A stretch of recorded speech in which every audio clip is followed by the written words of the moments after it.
eu vou falar um pouco do histórico do cárcere feminino brasileiro. O primeiro relato histórico em que mulheres foram encarceradas ocorreu no ano de 1870, ainda no Brasil Império, onde elas permaneciam em calabouços. Há registros de 187 mulheres escravas aprisionadas. Isso demonstra um duplo grau de prisão, né? Mas que após uma, a outra permaneceria até sua alforria. Lemos de Brito idealizou alguns projetos para a população carcerária feminina. Um deles, em 1924, seriam prisões apenas para mulheres, pois elas dividiam o espaço com homens, não podendo garantir a segurança física, psíquica e podendo sofrer diversos tipos de agressões e, consequentemente, de doenças. O relatório do Conselho Penitenciário do Distrito Federal de 1929, onde as mulheres ocupavam locais diferentes dos homens, demonstrou uma visão em que as presas eram discriminadas, diferenciando-as as que cometeram algum crime e as que eram prostitutas, sendo assim presas por vadiagem. Eram presas e soltas conforme a vontade de quem detinha o poder. O conselho discriminava as suas prisioneiras, pois não se encaixavam dentro da sociedade. Não se voltavam às tarefas em que mulheres detinham na época, reprodução e felicidade do marido. Elas eram tratadas como a escória da sociedade. Com o objetivo de centralizar o sistema penitenciário, houve uma reforma penal, onde viabilizou uma penitenciária apenas para as mulheres. Nos relatos da época, os presídios que abrigavam os homens e as mulheres, o chamado prisão mista, era uma tentação para os homens. Por isso, elas deveriam ser afastadas para tranquilizar, para eles terem uma estadia tranquila. Em 24 de dezembro de 1941, foi criada a primeira penitenciária feminina, que era administrada por freiras, com o objetivo de reformar quem as presas eram, para serem de um jeito que a sociedade aceitaria, para que quando saíssem da prisão elas fossem aceitas. A tentativa das freiras foram condicionar as mulheres que eram encarceradas a um regime de servidão aos bons costumes e ao homem, tendo a obrigação de fazer o feliz e servindo para a procriação. Ensinavam diversas tarefas que na época eram consideradas afazeres de mulheres. Em 1966, o controle saiu das mãos das freiras e passou para a Polícia Civil. Com a nova nomenclatura, que permanece até os dias atuais, seria a Penitenciária Talavera Bruce. Atualmente, existem prisões exclusivamente para as mulheres. A grande maioria são espaços mistos. Talvez um pavilhão na mesma penitenciária são para as mulheres, que antes eram dos homens, e não tem o local específico que as mulheres necessitam. Um desses exemplos seria as mulheres grávidas que estão dentro da prisão.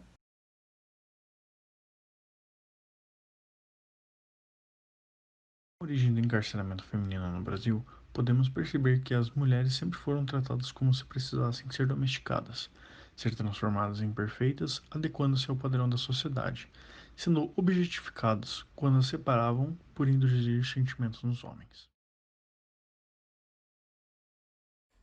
Cerca de 85% da população carcerária feminina no Brasil é composta por mulheres que são mães e 57% delas são mães solteiras, o que evidencia o pensamento predominante entre elas, como o Estado lida com a questão da maternidade dentro da cadeia e como serão suas vidas após esse período de reclusão.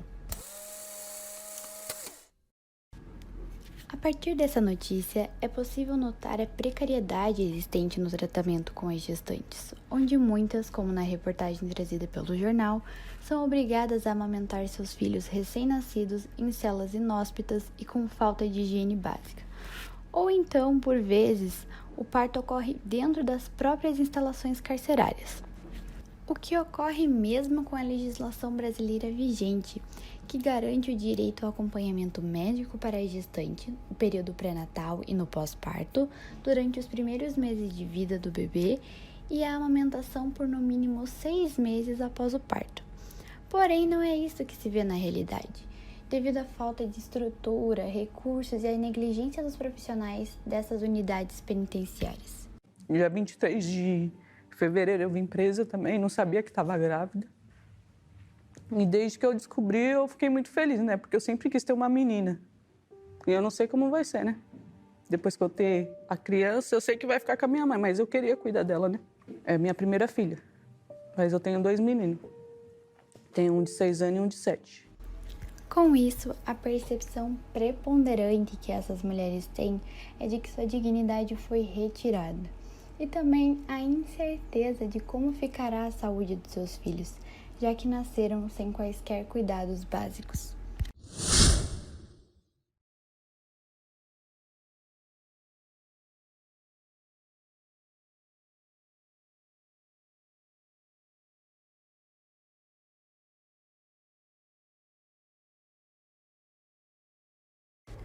Outro fator é a volta dessas mães para a sociedade, com um psicológico afetado pelas condições vividas na cadeia, ainda passam pelo processo de reinserção na vida dos filhos, que em vários casos, devido ao fato de anos terem se passado sem o contato contínuo, essas mulheres ainda sofrem com o estranhamento dos filhos, agravando a dor e fazendo emergir um pensamento de uma culpa dobrada por ter perdido tanto tempo da vida dessas crianças e pelo delito cometido, o que dificulta ainda mais a ressocialização. Hoje eu penso como eu vou entrar de volta na vida do meu filho.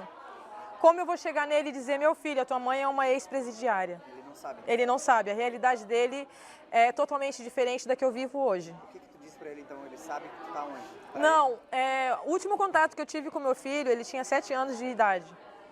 E de lá pra cá eu nunca mais tive contato com ele. Além disso, a solidão no cárcere é outra conclusão comum pela maioria das mulheres no país nessa condição, fazendo então um comparativo com as visitações nas penitenciárias masculinas e femininas. Na última, o índice é bem menor, evidenciando a sanção moral que é atribuída à mulher infratora por familiares e pela sociedade em geral. A presença de certos elementos estruturais nas condições de vida das mulheres que cometem crimes colaboram para explicar um dos tipos de abandono, o estatal. A maioria das detentas no país já estavam em situação de vulnerabilidade antes mesmo da prisão, vivendo em situações de pobreza, em meio ao tráfico, muitas já são mães desde a adolescência e entre outros fatores, que facilitam o exercício de maior poder que o Estado detém sobre elas. Os casos de abuso de autoridade são exemplos desse poder, como o ocorrido com a detenta Michele, entrevistada pela jornalista Nana Queiroz em seu livro Presos que Menstruam.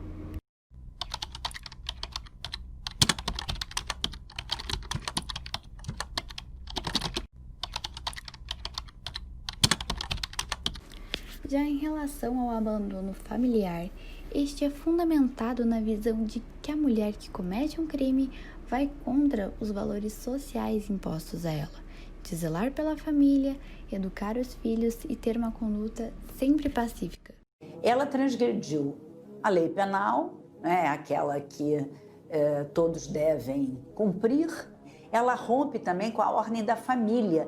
Não é esperado que uma mulher cometa um crime. Desta forma, devido a todo este panorama apresentado, há o principal pensamento que permeia o cárcere feminino, a desumanidade em que são inseridas, com seus direitos e garantias constitucionais frequentemente violados, tendo sua dignidade, saúde, intimidade e integridade física praticamente anuladas. Essas mulheres se veem à margem da sociedade. Em suma, a sensação comum entre as mulheres infratoras é de inferioridade, já que a sua privação de liberdade vai além dos muros dos centros de reclusões, quando priva sua essência humana.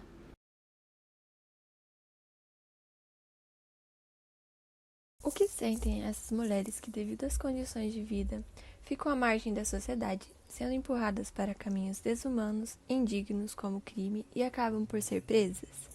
É uma coisa que eu tenho muita saudade dos meus filhos, que eu lembro deles me chamando, falando que me amava, e é muito difícil ficar sem eles. Desculpa, gente, mas é muito ruim, muito ruim.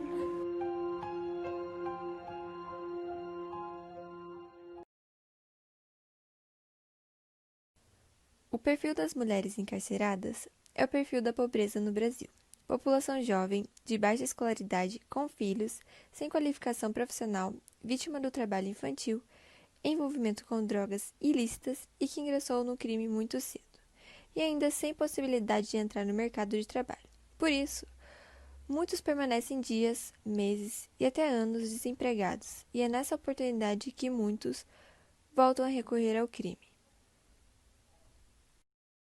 9 anos de idade eu ia visitar minha mãe biológica e ela era muito agressiva assim comigo, com forma de conversar, de falar. E eu nunca tive carinho, abraço. Meu pai faleceu com 18 anos, mataram meu pai com 3 tiros. O segundo foi que eu fiquei sabendo, né? Em Carapicuíba. Encontraram o corpo dele depois de 2 dias. Bom, minha mãe tentou tomar vários tipos de remédio para me abortar, né? Então minha infância não foi muito legal. Aí eu comecei a ter crises, minha mãe tive que começar a tomar remédios controlados. Então eu vivia fugindo de casa para ir para o abrigo. E minha avó sempre corria atrás para me buscar. Aí conheci meninos, né? Comecei a namorar. Com 3 anos eu fiz 2 tatuagens. Aí eu comecei a usar droga, conheci a droga com 15 anos de idade. Cocaína, né? Comecei a usar muito. Conheci um rapaz, que é o pai da minha primeira filha. Aí eu fugi da casa da minha irmã. Aí voltei com 16 anos, voltei grávida. Aí eu conheci o pai dos meus 2 filhos, que são o Robert e a Sofia. Eu fiquei com ele um dia, aí acabei engravidando e tive que casar com ele. Porque eu era de menor e ele tinha 28 anos. Eu não queria, mas eu tive que casar porque como eu era de menor e ele era de maior, então fui obrigada mesmo a casar. Se antes, sem cometer nenhum ato ilícito, a mulher acaba por sofrer violência e discriminação, após ir para a cadeia, as mulheres sofrem com a reinserção social. Você não tem ali uma chance de ressocialização já começando dali, porque ali você só é taxada como uma marginal e vai ficar aí, vai pagar a tua pena. É isso, esse tempo, em algumas vezes eu não tive a oportunidade porque as portas se fecharam por eu ser uma ex-presidiária. Você achar que aumentando o número de pessoas, porque é uma política que você vai ressocializar essas pessoas, definitivamente, isso não soa nem coerente, não soa nem lógico. A sociedade não abre as portas para quem já viveu na prisão, por um simples motivo: a discriminação e o preconceito. Abrir as portas está vinculado ao emprego. Como não conseguem emprego porque possuem antecedente criminal, optam pela continuidade na prática criminosa, na maioria das vezes. A atenção foi que a promotora, ela faz a seguinte pergunta: eu não consigo entender como que essa menina, que hoje é uma mulher, se reintegrou à sociedade, ela transformou a história dela e ninguém viu isso. Efetuar um trabalho social com a presa durante o período de detenção, como a escolaridade e cursos profissionalizantes, é de extrema importância devido à dificuldade de reintegração social, sobretudo da não inserção no mercado de trabalho, o que gera um alto índice de reincidência criminal.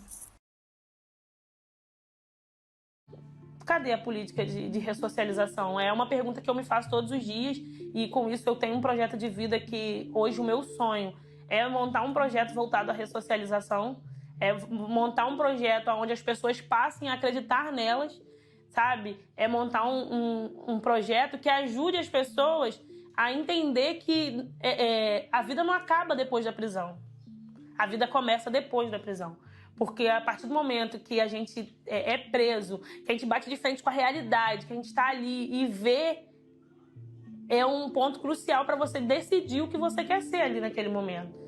Quem você quer ser? É a pergunta que eu sempre me fiz. Então, eu sei quem eu quero ser e eu tenho lutado para ser quem eu quero ser dia após dia. Porém, a justiça ela não observou, não analisou isso quando ela manda me prender.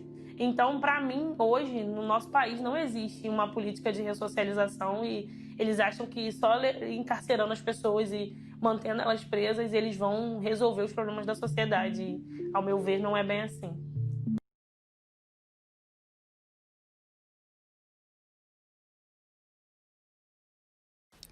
Podemos ver a situação em que as presidiárias vivem sem seus direitos básicos, sem acesso à saúde e à justiça. No Brasil, existem apenas 103 prisões adaptadas às mulheres, que corresponde a 7% do total. Vivem em péssimas condições, com materiais de higiene em falta, muitas vezes tendo que utilizar miolo de pão como absorvente.